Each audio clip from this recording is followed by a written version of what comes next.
buriya haleluya ni ikintu kidasanzwe.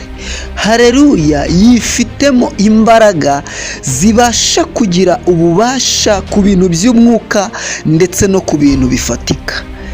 Haleluya akenshi abantu bakunda kuyitera mu bihe by'umunezero ndetse no mu bihe by'ibyishimo, ariko haleluya yifitemo imbaraga zikomeye zibasha kugira ububasha ku bintu by'umwuka ndetse n'ibintu bifatika. Yewe ngo ni inkota yo mu buryo bw'umwuka, ngo igihe cyose ngo uyiteruye mu ntambara ngo ubasha gutsinda bene iyo ntambara ugiyemo. Yewe si n'ibyo gusa, ahubwo ni ijambo rifite imbaraga zo guhuza abantu mu ijwi rimwe, bityo bikazana ngo imbaraga ndetse n'ubumwe mu itorero, kandi izo mbaraga zikaba ari imbaraga zidasanzwe z'Imana. Akenshi hari igihe abantu bafata haleluya nk'ikintu gisanzwe cyangwa nk'ijambo risanzwe, ariko iyi haleluya ntago ari ijambo risanzwe. Reka tubyinjiremo neza. Niba utarakoze subscribe, kora subscribe kugira ngo tujye tubana buri munsi umunsi ku wundi, maze turusheho kunguka byinshi mu by'ubwami bw'Imana. Imana iduhana umugisha. Amazina yanjye nitwa Prophète Gildas. Ikaze.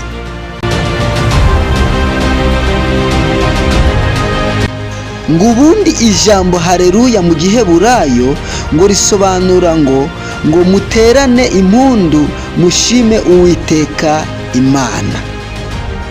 Ngo iyo abantu barivuga cyangwa bariririmba baba batangaza ishimwe, intsinzi n'icyubahiro cy'Imana. Ijambo ry'Imana muri Zaburi y'150 umurongo wa 6 riravuga ngo ibihumeka byose bishime Uwiteka. Haleluya. Ibi bigaragaza yuko haleluya ari ijambo rishobora guhuza ibintu byose byaremwe n'Imana mu ijwi rimwe, bihimbaza Imana. Ibyo ibyaremwe byose bigahurira mu rurimi rumwe cyangwa mu ijwi rimwe bihimbaza Imana. Mu byahishuwe naho, ibyahishuwe igice cya 19 umurongo waho wa mbere kugeza ku wa 6, naho hakunda kuvugwa haleluya nyinshi, aho abamarayika, abera n'abantu bose bashima Imana ku ntsinzi yayo ku byaha n'ububi. Aha haleluya ni ijwi ry'intsinzi ryo kubohorwa no kugaragaza gukomera k'ubwami bw'Imana.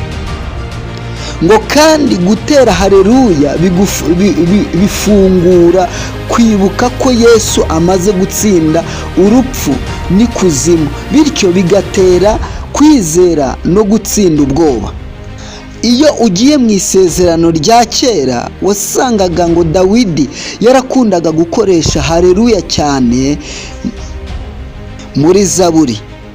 Urugero, mu gihe yabaga ari mu ngorane no mu bibazo, yajyaga ngo akunda gukoresha ngo amagambo yishimwe nka Uwiteka ni umucyo wanjye, ni agakiza kanjye, muri Zaburi ya 27.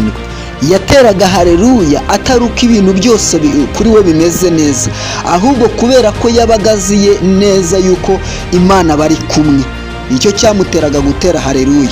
Rero imbaraga zavaga muri iyo haleluya zamuhaga gutinyuka ibigeragezo, kutabitinya, ndetse bikamuha imbaraga zo gukomeza abo yarayoboye.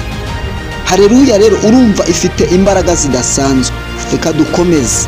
Ngo mu isezerano rishya kandi mu kinyejana cya mbere, ngo abakristo abizera ngo batotezwaga, ngo bakajyanwa mu nsengero z'abapagani, ngo bakababaza ngo bakababwira ngo nibihakane Imana cyangwa bihakane Kristo, ngo bo barasubizaga ngo haleluya.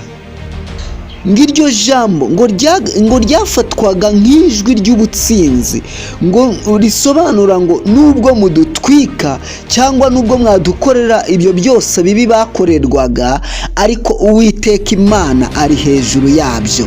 Ngo bityo rikaba ari ijwi rifatwa nk'ijwi ry'ubutsinzi. ryabaye ijambo ryo guhamya Kristo kugeza n'aho abizera bapfaga ariko bagapfira mu byishimo byinshi cyane. Abisiraheli kandi bamajije kwambuka inyanja itukura, bageze hakurya baririmbye indirimbo z'amashimwe bavuga ngo haleluya, Uwiteka Imana yatsinze. Mu gihe kinini bari bamaze cy'ubucakara bari kwa Farawo, bageze hakurya y'inyanja bashima Imana baririmba bavuga ngo haleluya. Haleluya yabaye ikimenyetso cyo kuva mu bubata no gutangira ubuzima bushyashya. Ubundi iyo umuntu ngo ateye haleluya ari mu kibazo cyangwa ari mu ntambara, ngo icyo ni ikimenyetso kiba kigaragaza yuko ngo Imana izatsinda iyo ntambara kandi burundu. Igihe cyose umuntu ateye ngo haleluya ari mu bibazo, ni ikimenyetso kigaragaza yuko Imana izatsinda iyo ntambara umuntu arimo. Urumva haleluya ifite imbaraga zidasanzwe. Akenshi abantu nubwo twebwe tuyifata nk'ibisanzwe, ariko haleluya ntabwo isanzwe. Haleluya ifite imbaraga ku bintu bifatika ndetse no mu bintu by'umwuka. Iyo abantu bakoresheje iri jambo cyangwa bateye haleluya nko mu rusengero bahuje bari hamwe, ngo bamwe barakira, abandi bagakizwa, abandi bakagira amahoro yo mu mutima. Mbese iyi haleluya ifite imbaraga zo kurema insinzi ku buzima bw'umuntu. Nubona ugeze mu bibazo, mu ngorane, jya wiherera ufate umwanya utere haleluya, kuko haleluya ifite imbaraga zidasanzwe. Akenshi abantu babifata nk'ijambo risanzwe cyangwa nk'ijambo nk'ayandi, ariko reka nkubwire ko haleluya atari ijambo nk'ayandi, ahubwo haleluya ubwayo yifitemo imbaraga kandi zikomeye cyane. Kora subscribe kandi usharinge kugira ngo bifashe n'abandi.